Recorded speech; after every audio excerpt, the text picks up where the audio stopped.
इतने सारे राज्यों में से बिहार को ही ये मिनी वंदे भारत क्यों मिली? कई बार प्रोजेक्ट रोकने वाले दुश्मन बाहर नहीं अंदर ही होते हैं।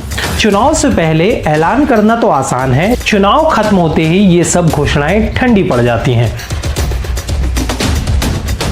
जब भी बिहार की बात होती है ना, तो लोग सबसे पहले यही कहते हैं कि यहाँ तो सब धीरे धीरे चलता है। लेकिन अब तस्वीर बदल रही है और उसकी सबसे ताज़ा मिसाल है मिनी वंदे भारत। ज़रा सोचिए, पहले जब पटना से गोरखपुर जाना होता था तो लोग एक्सप्रेस या मेल ट्रेन पकड़ते थे, जो कभी समय से चलती थी तो कभी नहीं। अब उसी रूट पर चल रही है मिनी वंदे भारत। सिर्फ 4 घंटे में सफ़र, वो भी एयर कंडीशन सीट में, सीसीटीवी और वाईफाई के साथ। मतलब वो जो वीआईपी फील सिर्फ मेट्रो शहरों में मिलती थी ना, अब वो पटना, छपरा और गोरखपुर शहरों तक आ गई है। और यही तो है असली बदलाव, जहां गांव कस्बे का आदमी भी कह सके अब हम पीछे नहीं हैं। ये ट्रेन वंदे भारत का छोटा वर्जन है, मिनी वंदे भारत। इसमें होते हैं सिर्फ 8 कोच, 4 चेयर कार और 4 एग्जीक्यूटिव क्लास। स्पीड है 130 किलोमीटर प्रति घंटा और अंदर आपको मिलेगा वाईफाई, ऑटोमेटिक दरवाजे, बायो वैक्यूम टॉयलेट और सीसीटीवी।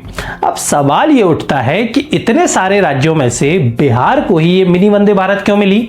इसमें भी कहानी है और राजनीति से ज्यादा प्लानिंग है। जब पहली बार लोगों ने सुना ना कि बिहार को मिनी वंदे भारत मिली है, तो कई लोगों ने यही कहा, अरे ये तो चुनावी जुगाड़ होगा। लेकिन अब आप जरा गौर से देखते हैं ना, तो साफ समझ आता है कि ये बात सिर्फ राजनीति की नहीं है, इसके पीछे सोच भी है और जरूरत भी। पटना से गोरखपुर का जो रूट है ना, उस पर हर रोज लाखों लोग सफर करते हैं, स्टूडेंट्स, मजदूर, व्यापारी, आम यात्री सब। और यही वजह है कि यहाँ तेज और भरोसेमंद ट्रेन की सबसे ज्यादा जरूरत थी। जब एक मजदूर या छोटा व्यापारी 4 घंटे में इसी ट्रेन से अपनी मंजिल तक पहुंच जाए और उसका किराया भी किफायती हो, तो ये सिर्फ सफर नहीं होता, ये विकास होता है। और यही बिहार की असली जरूरत थी, अफोर्डेबल और फास्ट ट्रेवल। एक और बात है, ये रूट सिर्फ बिहार तक सीमित नहीं है, इससे झारखंड के लोग भी जुड़ते हैं और नेपाल बॉर्डर से भी आवाजाही होती है। मतलब ये सिर्फ बिहार का नहीं, पूरे क्षेत्र का फायदा है। चुनाव के बाद हर सरकार चाहती है कि कुछ ऐसा काम किया जाए जो दिखे, और ये ट्रेन उस दिखावटी काम जैसी नहीं है, ये वाकई काम की चीज है। लोगों को दिख रहा है और काम भी आ रहा है। तो ये मिनी वंदे भारत कोई डाउनग्रेड नहीं है, ये इंडिया का कस्टम फिट मॉडल है। जैसे बड़े शहरों में वॉल्वो बस चलती है ना, वैसे ही बिहार जैसे राज्यों के लिए ये मिनी ट्रेनें बिल्कुल सटीक हैं, किफायती, सुरक्षित और आरामदायक। मतलब साफ है, अब पटना भी कह सकता है हमारा भी टाइम आया है। ये मिनी वंदे भारत की जो शुरुआत हुई है ना, वो सिर्फ ट्रेलर था, असली फिल्म तो अभी बाकी है। क्योंकि आने वाले समय में बिहार में वंदे भारत के कई रूट्स की प्लानिंग हो चुकी है।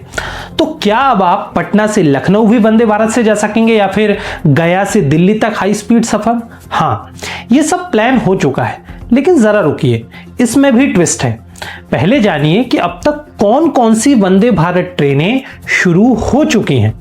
पटना से रांची, पटना से हावड़ा, गोरखपुर से पटना वाया पाटलिपुत्र, जो मिनी वंदे भारत है, हमने अभी देखा। अब जानिए आगे क्या क्या होने वाला है। रेलवे मंत्रालय का प्लान है कि 2025 तक बिहार में 5 और वंदे भारत कॉरिडोर तैयार किए जाएं। ये रूट्स कौन कौन से हैं आइए जानते हैं। पटना से लखनऊ, पटना से दिल्ली, गया के रास्ते, भागलपुर से हावड़ा और मुजफ्फरपुर से सिलीगुड़ी। लेकिन अब जरा ठहरिए, हर प्लान के साथ एक लेकिन भी होता है। चुनाव से पहले ऐलान करना तो आसान है, लेकिन क्या इन रूट्स पर इंफ्रास्ट्रक्चर वंदे भारत के लायक है? चुनौती तो यह है कि वंदे भारत हाई स्पीड ट्रेनें हैं, लेकिन बिहार के ज्यादातर रूट्स पुराने जमाने के हैं, जिनमें ना फेंसिंग है और ना ही मॉडर्न सिग्नलिंग। आईआरसीटीसी की रिपोर्ट खुद कहती है कि सिर्फ 30% बिहार के रेल रूट्स फिलहाल सेमी हाई स्पीड के लायक हैं। मतलब 70% इलाकों में अभी वंदे भारत के आने में सालों लग सकते हैं। तो क्या ये सारे वादे बस चुनाव जीतने के लिए थे, या वाकई बिहार को बुलेट स्पीड ट्रेन में लाने की मंशा है? मिनी वंदे भारत से जो शुरुआत हुई है ना, वो काबिले तारीफ है। लेकिन असली परख तब होगी जब ये ट्रेनें बिहार के कोने कोने तक दौड़ेंगी, भागलपुर से सिलीगुड़ी तक, गया से दिल्ली तक। फिलहाल तो तस्वीर अधूरी है, लेकिन उम्मीदें पूरी हैं। अब देखना यह है कि वंदे भारत सिर्फ नक्शे पर दौड़ेगी या पटरी पर भी कुछ काम होगा।